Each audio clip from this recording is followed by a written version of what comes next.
aquí en Los Periodistas con el ex fiscal Iñaki Blanco Cabrera sobre lo que a él le tocó investigar y su participación, las imputaciones que se le hacen a él, incluyendo si tiene orden de aprehensión.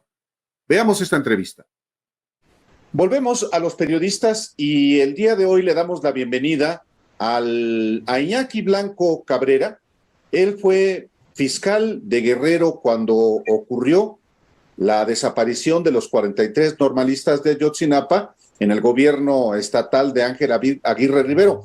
Fue entonces la primera autoridad que comenzó a investigar los hechos de la noche del 26 de septiembre y la madrugada del 27 de ese mismo mes de 2014, y por supuesto todo lo que, digamos, había que investigar, tratándose también de asuntos del orden común. Y le agradezco mucho esta tarde al ex fiscal de Guerrero que nos haga favor de informar al auditorio de Los Periodistas lo que él investigó y qué tanto, licenciado, difiere o coincide con el más reciente informe de la Comisión para la Verdad,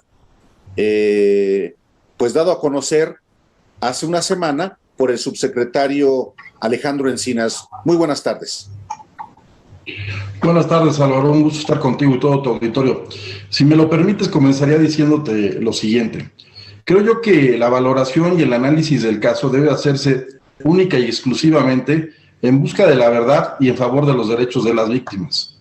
Me parece que no ha lugar a sesgos o motivaciones de carácter político en perjuicio del Estado de Derecho y la justicia. Hoy, Álvaro, existen todo tipo de comentarios o interpretaciones, pero siempre he dicho que en este asunto se requiere de un análisis serio, profuso, integral, objetivo y en contexto de lo que ocurrió aquella fatídica noche y en los días subsecuentes. Es por ello que, si me lo permites, pues me permitiría hacerte una serie de observaciones partiendo de tu primer planteamiento, por cuanto a qué tanto coincide o no lo que investigó la Fiscalía de Guerrero y lo que ahora mismo nos informa quien preside la Comisión para la Verdad y el Acceso a la Justicia, el subsecretario, el licenciado Alejandro Encinas. En principio te diría que yo soy un convencido de que en estos hechos quienes participaron en carácter de autores intelectuales y materiales de los mismos fueron integrantes de distintos niveles, de distintos órdenes, de una organización delictiva conocida como los Guerreros Unidos. Hoy existe absoluta claridad en el sentido de que fueron ellos, contando con el auxilio de distintos cuerpos policiales, municipales, Tepecuacuilco, Cocula, Iguala, Huitzuco. Y también lo que hoy sí sabemos es que hubo omisiones y también participación de algunas otras autoridades de distintos ámbitos de gobierno. Creo que esto último es lo que vendría a ser distinto por cuanto hace a la investigación primigenia que me tocó encabezar. Quiero también aclarar en este sentido que no fue una investigación llevada a cabo única y exclusivamente por Iñaki Blanco. En ella participó un buen número de personas, ministerios públicos, policías y peritos. Y el resultado de esa investigación, si me lo permites, en su momento fue dado a conocer en una conferencia de prensa y lo subimos también al internet.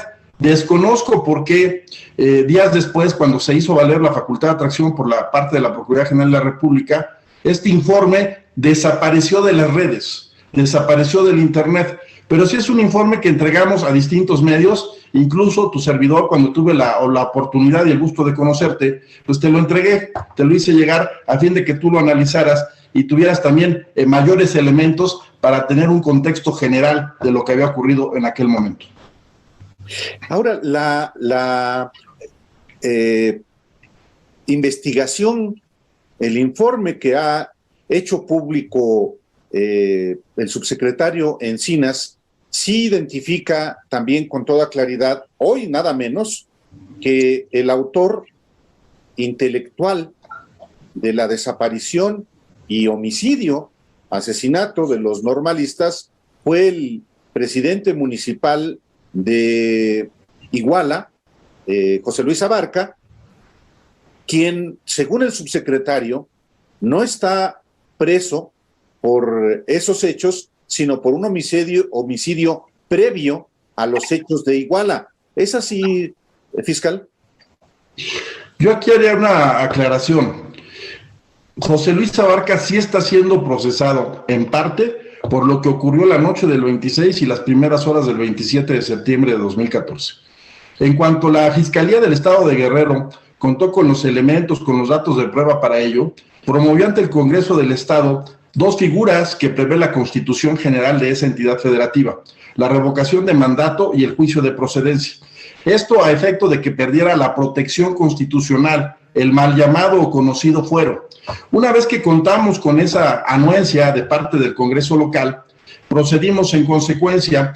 Este señor fue consignado, obtuvimos una orden de aprehensión en su contra por el delito de homicidio, y esa orden fue cumplimentada días después por la Procuraduría General de la República. Incluso esto es lo que motiva, Álvaro, de origen, que Abarca vaya a la cárcel, porque la consignación que tiene que ver con el secuestro agravado del señor Arturo Hernández Cardona y otras personas integrantes de la Unión Popular Igualense se llevó a cabo días después por parte de la Fiscalía General de la República, quien tomó en cuenta muchísimos elementos que le aportó la Fiscalía del Estado de Guerrero sobre este particular.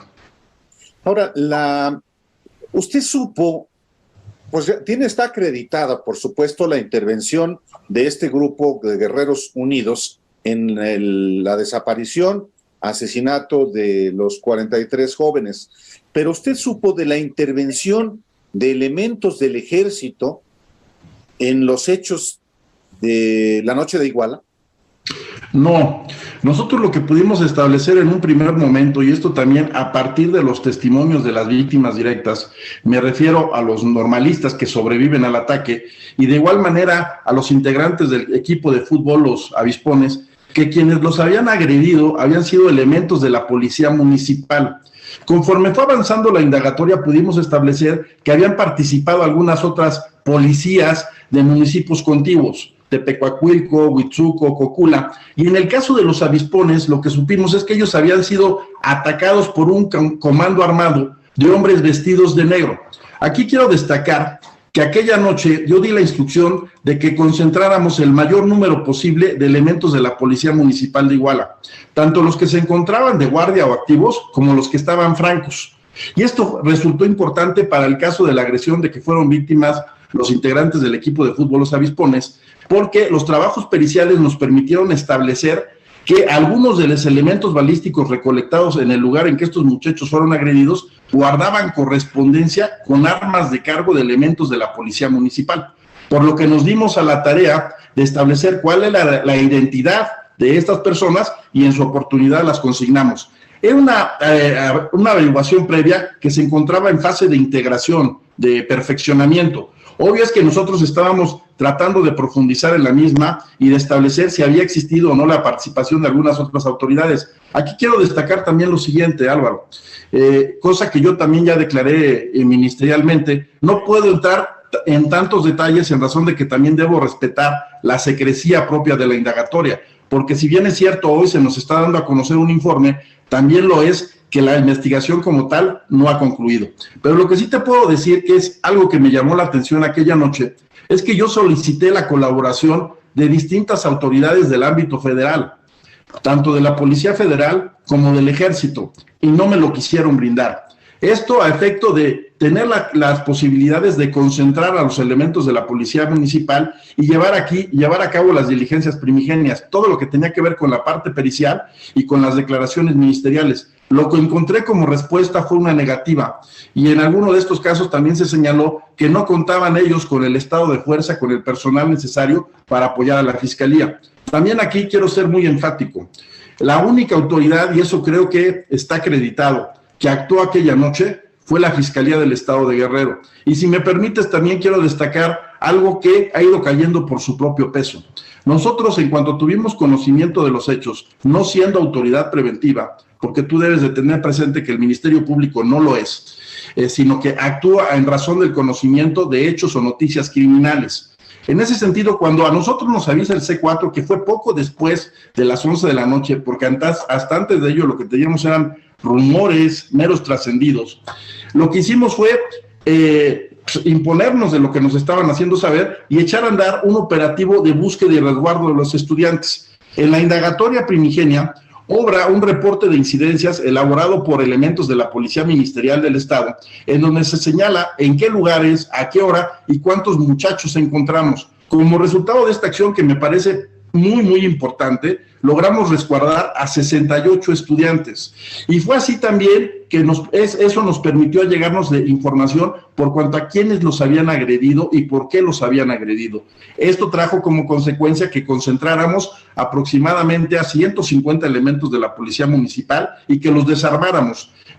Si no mal recuerdo, el número de armas aproximadamente andaba sobre las 250 y concentramos también un buen número de patrullas. Esto nos permitió trabajar en la parte pericial, en la parte de las declaraciones, y como resultado de ello lo que pudimos establecer es que en las primeras 48 horas, que al menos 22 de estos elementos habían participado en los hechos. Todos ellos dieron positivo en la prueba de rodisonato de sodio, esto es, que accionaron sus armas. La prueba de lunge que se aplicó a esas armas de cargo también dio positivo, quiere decir que fueron accionadas aquella noche. Ellos, en todos estos casos, se dio una confesión calificada divisible. Esto es, ellos aceptaron haber participado en los hechos.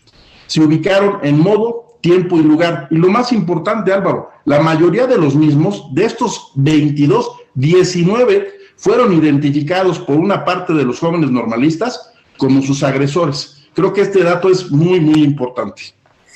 ¿Y cuántos presuntos criminales detuvo la Fiscalía, la Policía Ministerial esa noche y en las horas siguientes, fiscal? Como te decía, después de que los concentramos y como resultado de las primeras diligencias, pudimos establecer en un primer momento la participación de 22 elementos de la Policía Municipal. Después, derivado de toda nuestra investigación, también pudimos establecer la participación de un grupo que hoy recobra también especial relevancia, que es el conocido como los bélicos, que era un grupo de reacción inmediata al interior de la Policía Municipal, que era quienes se encargaban, sabemos también ya ahora, quienes se encargaban de llevar a cabo lo que comúnmente se conoce como los levantones, y se coordinaban con los integrantes de Guerreros Unidos para que estos fueran los que negociaran en ese sentido. Esto es cuando hablamos de secuestros. Esa noche, la noche del 26, las primeras horas del 27, actuaron en esos términos, en colusión, en estricta coordinación. Los bélicos, los elementos de la Policía Municipal de Iguala en principio, que después fueron auxiliados por los de Cocula, por los de Huitzuco, con integrantes de los Guerreros Unidos. Un dato de prueba contundente en este sentido, Álvaro, son las denominadas escuchas legales de la DEA, los chats de Chicago, en donde podemos advertir momento a momento qué instrucciones estaban dando los hermanos Salgado Casarrubias, que se encontraban en distintos puntos. Hoy se sabe que uno estaba en Toluca, otro estaba en Cuernavaca y otro estaba en Iguala. ¿Qué instrucciones le estaban dando a sus subalternos? A destacar aquí entre los mismos, Gildardo López Astudillo, el cabo Gil, el jefe de jefes, quien pues les iba reportando también minuto a minuto qué es lo que estaba ocurriendo, y supongo también que tenían a alguien infiltrado en la fiscalía, porque les estaba dando información por cuanto a las acciones que estábamos llevando a cabo. Esto es, que los habíamos concentrado, cuántos detenidos había, manejaron por ahí en algún momento, así se desprende de las escuchas, que los íbamos a arraigar, que los íbamos a trasladar, e incluso los hermanos Salgado Casarrubias le dan instrucciones al Gil de que me involucre a mí en los hechos, y de igual manera le piden que hagan una marcha convocando a distintos sectores de la sociedad. Le habla de los mineros, le habla de las policías comunitarias, que no son policías comunitarias en sí, más bien eran civiles armados, pues actuando al margen de la ley, de estos grupos de autodefensa que han surgido en distintas partes del estado de Guerrero y del país, y le pide que protesten a efecto de que se libere a estas personas, e incluso le dan instrucciones de que busquen a un abogado, si no mal recuerdo, de nombre Victoria Esquivel, a fin de que promueva varios amparos que puedan favorecer a estos elementos de la Policía Municipal que nosotros ya estábamos por consignar. De hecho, esta manifestación como tal se dio, en un primer momento hubo quien no la creyó, pero las escuchas de la DEA vienen a dar veracidad a lo que te estoy comentando, y eso propicia que se tome la decisión de trasladar a todas estas personas hasta la ciudad de Acapulco para posteriormente consignarlas.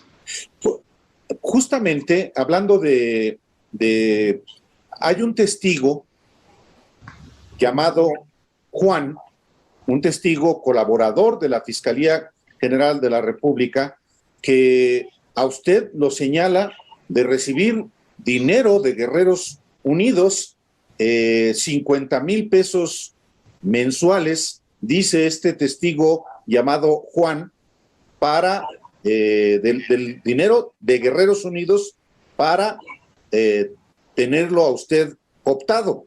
¿Tiene conocimiento usted de esta acusación? Sí, y de hecho yo estoy seguro, cierto, de que este testigo colaborador es Gilardo López Astudillo, de quien, reitero, hoy se sabe, a partir de las escuchas de la DEA, por ahí también de un chat que se dio a conocer por parte del licenciado Alejandro Encinas, que obtuvo el Ejército, pues tuvo una participación más que activa en lo concerniente a la privación ilegal de la libertad y posterior desaparición de los jóvenes normalistas. Pero yo aquí me remitiría a los antecedentes del caso, Álvaro. Sí. Si existía algún grado de colusión de tu servidor para con los Guerreros Unidos, yo pregunto por qué los estábamos investigando desde muchos meses antes. La Fiscalía del Estado de Guerrero, Álvaro, fue una instancia generadora y de permanente intercambio de información con las instancias, con las autoridades federales. Nosotros les estábamos dando información a la PGR, a la Policía Federal, al CISEN y al Ejército. Por cuanto hace a la estructura de los Guerreros Unidos, encontramos algunos nombres, entre ellos obviamente el del presidente municipal José Luis Abarca, el de su esposa, el de los hermanos de esta señora, y conocimos a grandes rasgos cuál era el modus operandi de esta organización y cuál era su zona de influencia. Le entregamos a la PGR nombres, números telefónicos y domicilios. Todo esto se estaba sistematizando en ánimo de que una vez que contáramos con los elementos, con los datos de prueba necesarios, se echara a andar un operativo conjunto que golpeara a la estructura de los Guerreros Unidos. Eso está debidamente documentado. Yo entregué información, reitero, a distintas autoridades, interactué en su momento con el licenciado Murillo Caram, con Eugenio Imas, con Monte Alejandro Rubido, con el general Cienfuegos. A todos ellos nosotros le fuimos entregando información, existen acuses de recibo y existen también personas, colaboradores cercanos a tu servidor, que pueden dar cuenta de lo que ahora mismo estoy sosteniendo. Y en esas investigaciones que usted hizo como fiscal de Guerrero, ¿tuvo conocimiento del involucramiento en el narcotráfico al que se dedicaban Guerreros Unidos con policías no solamente municipales, estatales y elementos federales y elementos del Ejército? Había algunos datos sobre el particular. Mira, yo también aquí quiero ser muy preciso. No debemos olvidar que por ley a quien le corresponde investigar temas de delincuencia organizada es a la Fiscalía General de la República. También existe un área específica para la atención de este tipo de asuntos. En aquel entonces la Subprocuraduría Especializada en la Investigación de Delincuencia Organizada, hoy denominada FENDO. Sobre el particular, también debemos remitirnos a los antecedentes. Ellos ya habían detenido a Toribio Rentería, ellos apodado el Tilde. Ellos ya habían detenido también a un hermano de los Casarrubias, y no debemos olvidar que también en los Estados Unidos se encontraba preso Sidronio Casarrubias. Sí. Toda esta información estaba en poder de la Procuraduría General de la República. Esto es, quienes tenían un mayor contexto de lo que estaba ocurriendo en la entidad eran ellos. Y también aquí quiero señalarte otra cosa, Álvaro, porque de pronto estas cosas no se tienen precedentes. Tu servidor fue el cuarto procurador en la administración de Ángel Aguirre. Yo llevaba poco más de un año al frente de la Fiscalía. Y en ese entonces, Álvaro, se obtuvieron resultados relevantes en el combate a la delincuencia, porque también he escuchado todo tipo de pronunciamientos sobre el particular, en el sentido de que poco o nada se hizo. Yo hablo por cuanto hace a la etapa que a mí me tocó encabezar a esa institución, y reitero, son resultados institucionales. Para el caso del secuestro, hubo una disminución más que significativa del 49%.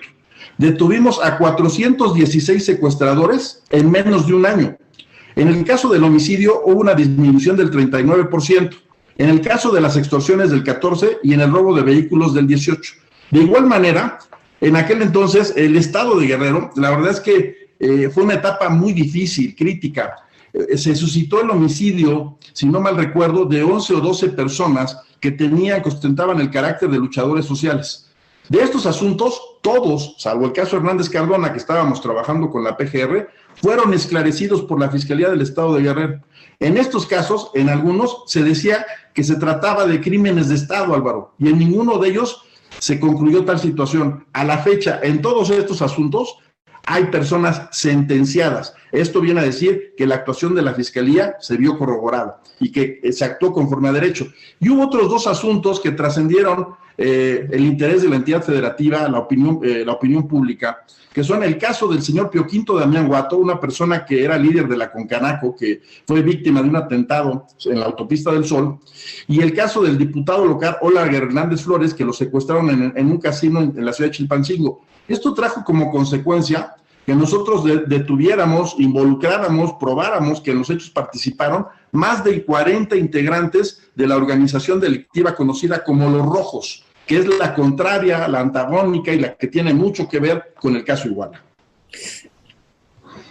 Iñaki Blanco,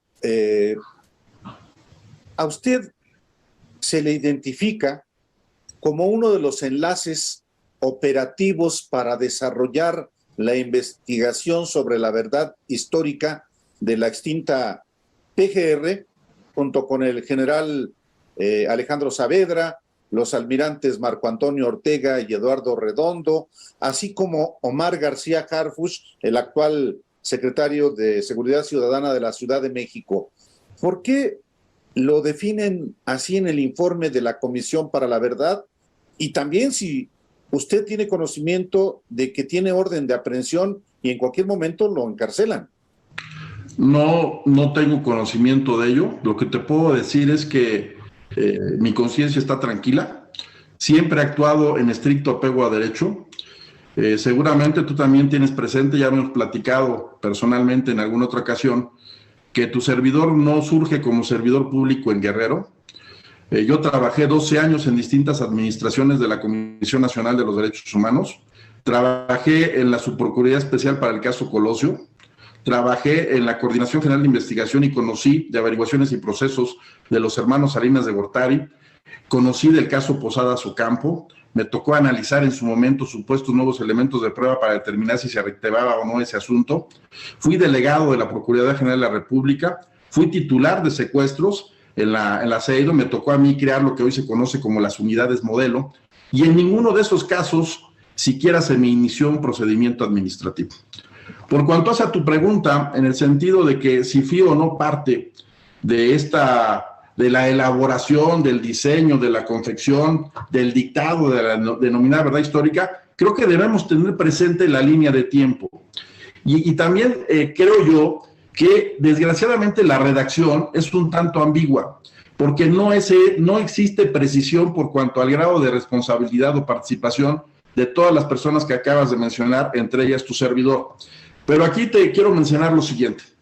No pudo existir colusión entre el gobierno del Estado de Guerrero y el gobierno federal, en razón de lo que te voy a comentar. Seguramente tienes presente que en aquel entonces hubo una fractura entre los gobiernos de federal y estatal que propicia la salida de Ángel Aguirre. Él pide licencia y tiempo después una ampliación de la misma, lo que prácticamente se tradujo en su renuncia al gobierno del Estado. Sí. Por lo que hace a tu servidor, yo tuve diferencias marcadas con Tomás Herón. Días después de esa reunión que hoy hablan, de ese cónclave, a finales del mes de octubre, Tomás Herón me cita junto con un grupo de colaboradores y con el secretario general de gobierno y el secretario de seguridad del Estado de Guerrero, a fin de platicar, a efecto de tomarnos un café. Hay quien dice que esto apenas lo estoy revelando. No es así. Ya había yo hecho mención de ello en algunos momentos y obra en mi ampliación de declaración ministerial. Cuando él nos cita, ya que tuvimos la oportunidad de interactuar, me pide que declare todo lo que sepa por cuanto a supuestos vínculos del licenciado Ángel Aguirre con el narcotráfico, particularmente con un sujeto que en aquel entonces era objetivo prioritario y que era parte de una de las organizaciones delictivas que operaban en el puerto de Acapulco, de nombre Víctor Aguirre. Mi respuesta hacia Tomás Herón fue que ese era un aspecto que única y exclusivamente le correspondía investigar a él y que yo no tenía información sobre el particular.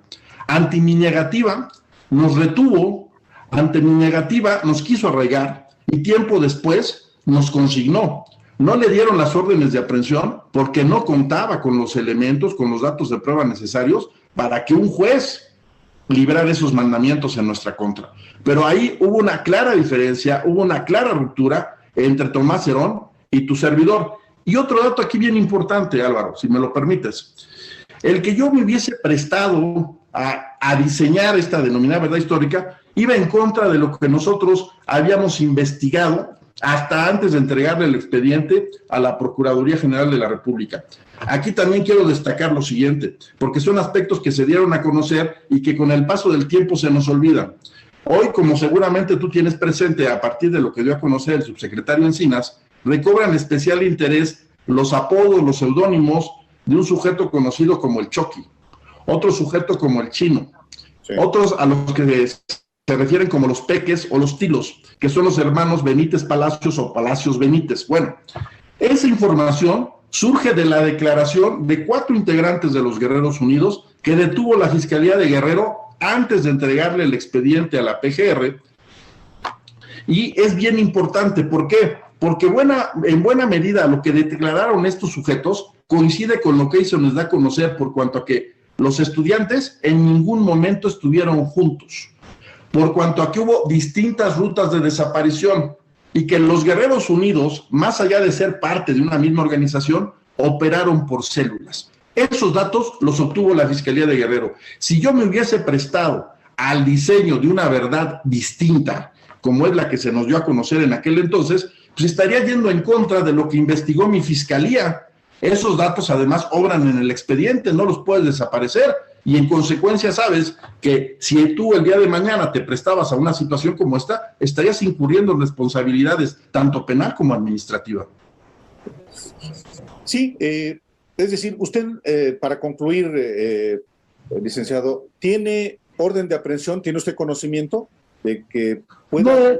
No tengo conocimiento de ello, Álvaro. Te repito, yo estoy muy tranquilo. Mi proceder siempre fue apegado a derecho. No participé en ningún cónclave. No me presté a desviar la verdad de lo que ocurrió aquella fatídica noche en modo alguno. Repito, tuvimos diferencias marcadas, Tomás Herón y tu servidor, y en la parte política, por eso siempre digo que hay que analizar en contexto, debe tenerse presente que el gobierno federal llevó a cabo las acciones necesarias para propiciar la salida de Ángel Aguirre como gobernador del estado de Guerrero. Ya con todos los elementos, ¿sí es un crimen de Estado? Me parece que sí, desgraciadamente hay que aceptarlo. Soy un convencido de que fueron los Guerreros Unidos, sí, pero contaron con el auxilio de distintas autoridades. Hoy sabemos que en principio fue de las policías municipales, ya reitero, Iguala, Cocula, Tepecuacuilco, pero también sabemos que hubo otras autoridades que fueron omisas y que hubo otras autoridades conforme a lo que hoy se nos está dando a conocer, y en ese sentido soy muy respetuoso de lo que nos están informando, que hubo otras autoridades que sí tuvieron una participación activa, tanto del Ejército como de la Marina, como de la Policía Federal, lo cual, bueno, pues es una situación por demás preocupante, alarmante, que nos obliga a reflexionar sobre el particular, que nos obliga a trabajar en la profesionalización y en la depuración de nuestras instituciones en materia de combate a la delincuencia, en materia de tareas de seguridad pública e incluso, ¿por qué no decirlo?, hasta de seguridad nacional. Por último, nada más, la autoridad que le negó a usted el apoyo en la noche, en aquellas primeras horas, ¿fue el Ejército? Sí, fue el Ejército. Y si me lo permites, un dato más que me parece importante, Álvaro. Sí. Mucho se habla del desvío en la indagatoria que tiene que ver con abusos de autoridad y muy específicamente con actos de tortura. En este caso, hay un sinfín de análisis o estudios. Destaco los 2 informes del grupo de expertos de la Comisión Interamericana, una amplia recomendación de la anterior administración de la Comisión Nacional de los Derechos Humanos, sí, y un informe de la Oficina del Alto Comisionado de Naciones Unidas denominado Doble Injusticia. Sobre este último quiero destacar que se señala en la página 33 que los actos de autoridad que resultaron excesivos y que incluso dieron lugar a acciones de tortura, comenzaron una vez que la Fiscalía del Estado de Guerrero dejó de conocer del caso. No existe a la fecha un solo caso en el que se aluda que hubo una detención ilegal, una retención ilegal, un abuso de autoridad o un acto de tortura imputable a servidores públicos de la Fiscalía de Guerrero. Licenciado Iñaki Blanco Cabrera, ex fiscal del Estado de Guerrero, muchísimas gracias por la oportunidad de informarle al auditorio de los periodistas. Siempre a tus órdenes. Concluiría diciendo, el tiempo no es un velo piadoso que todo lo cubre. La verdad, tarde o temprano, siempre se abre camino. Un gusto estar contigo, Álvaro. Buenas tardes. Gracias. Muy buenas tardes.